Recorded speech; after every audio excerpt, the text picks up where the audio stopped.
have a question for you. Do you ever feel you're being led, like a path is unfolding in front of you, whether you're ready for it or not? In 2023, my life changed, and it started with a call.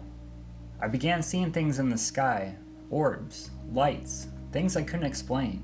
And at the exact same time, two other things happened, all at once. My name is Justin, this is Lights Over Loveland, and this is my journey.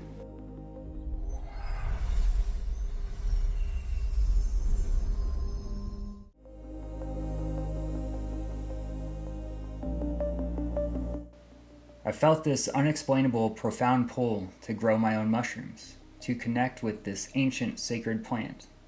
And at the same time, I discovered the work of Robert Monroe and became obsessed with the Gateway experience, listening to the tapes for over a year. It wasn't a coincidence. It was a synchronicity. The path found me. The orbs in the sky were an invitation, and the mushrooms and the tapes, they were the instruction manual.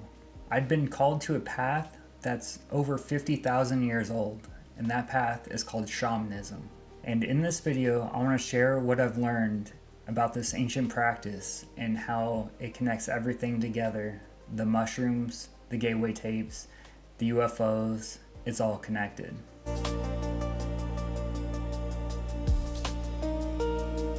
The word shaman itself comes from the Tungus-speaking peoples of Siberia and means one who knows. But the practice it describes is global. Shamanism is not a single religion, but a set of practices. At its core, a shaman is an intermediary, a man or woman who, after rigorous training, or like in my case, a spontaneous calling, learns to enter a profound level of consciousness. Their purpose? To act as a bridge between our physical everyday world and the unseen, non-ordinary reality often called the spirit world. In this state, they perform critical tasks. They heal, they communicate with nature, they retrieve lost souls, and they seek wisdom from ancestors and guides. They were the original doctors, psychologists, and mystics, all rolled into one.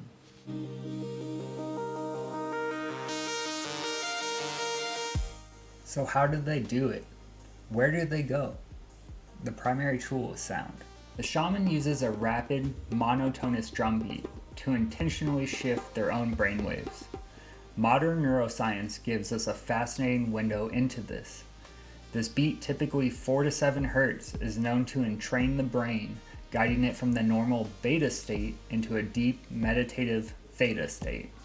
This is the state of consciousness we experience in deep meditation and just before REM sleep. In this state, the logic center of the brain quiets down, while the internal, visual, and intuitive centers become highly active.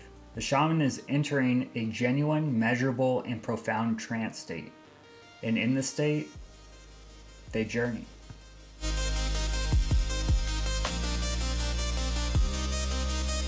Shamanic cosmology often maps this inner landscape into 3 distinct symbolic realms. They travel to the lower world for power, the middle world to deal with spirits, and the upper world, that's where they go to meet guides, ancestors, and higher order intelligence to retrieve wisdom. This upper world is exactly what I am connecting with, and it's the key to everything.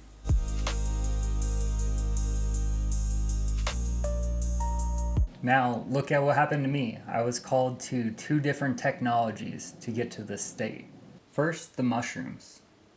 And something that really resonated with me when I found it is the stoned ape theory proposed by Terrence McKenna. He believed these mushrooms were the evolutionary catalyst that first opened the door for humanity, sparking the shamanic state. Second, the gateway tapes. At the same time, I was drawn to the work of Robert Monroe. He founded an institute to study out-of-body states. His Hemi-Sync technology uses binaural beats, a digital drum, to entrain the brain to the exact theta state as the shaman. His gateway experience is a modern, secular shaman's journey. He He even has programs for soul retrieval. I was, without knowing, walking two parallel paths, the most ancient and the most modern, to the exact same destination.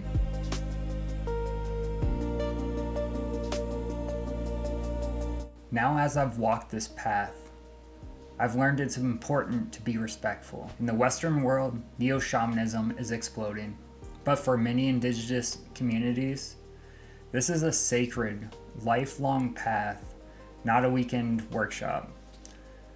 It's crucial to balance our personal appreciation with a deep respect for the cultures where these practices have been kept alive for a millennia, often against great opposition.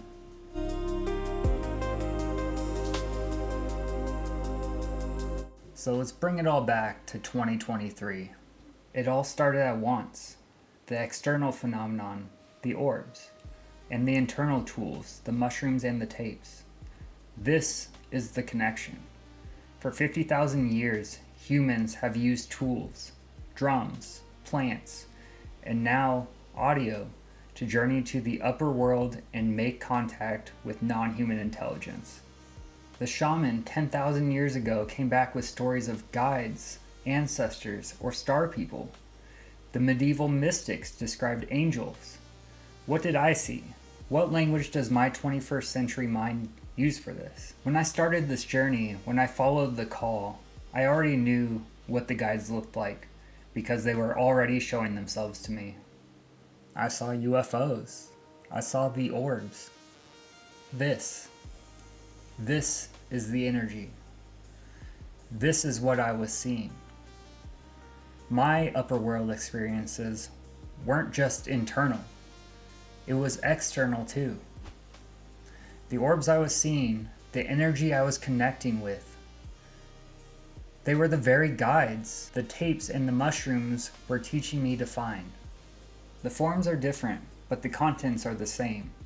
People who have close encounters, experiencers, report the same themes as the ancient shamans, receiving profound information about the planet, warnings about our self-destructive path, and a feeling of cosmic unity and interconnectedness.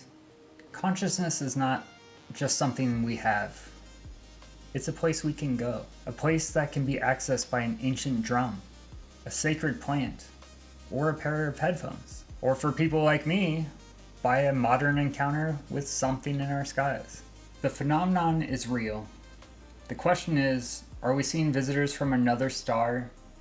Or are we like the shamans of old, simply finding the new language for the guides who have been with us all along? Based on my experience, the answer is yes. Thank you so much for being here and watching this video, and I'd love to hear your thoughts down below. What did you think about this video? And would you like to learn more about shamanism, or are there any other topics you'd like for me to take a deep dive on?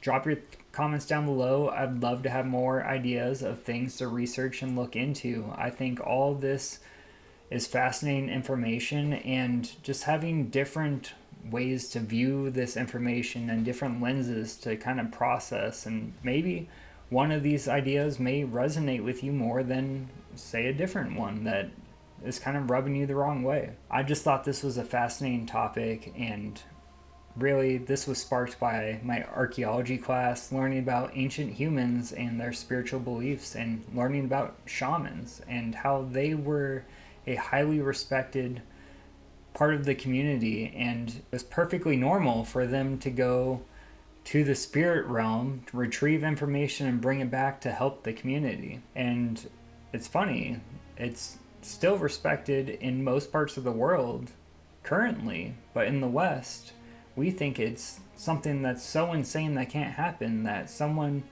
could basically have an out-of-body experience through a shamanic method that leads to communicating with spirit guides or non-human intelligence to bring back knowledge or a download of information to share with the general population and try to help mankind. There are so many similarities between the UFO phenomenon and what our ancient ancestors have been seen and documenting for tens of thousands of years. We still don't even know the origins. But as far back, verifiably, as 50,000 years ago, there were shamans, and they were having these communications with beings from the spirit world. And that was a perfectly normal, acceptable thing. And I think we're coming back to people realizing this is a real, legitimate thing. I'd love to hear your thoughts, and also please, I would love if you could drop a like, comment, share this video, subscribe, follow wherever you're watching this. We have now over 200 videos on YouTube, and sadly, I don't even have 200 subscribers. So I'm asking for your help. Please help me share these videos and get this information out to more people. Because I think once we change enough people's minds, the whole collective is going to change, and we can create such a beautiful planet for us all to live on. So that's going to be it for this video. I hope you have an amazing day filled with love and light, and I'll catch you all in the next one.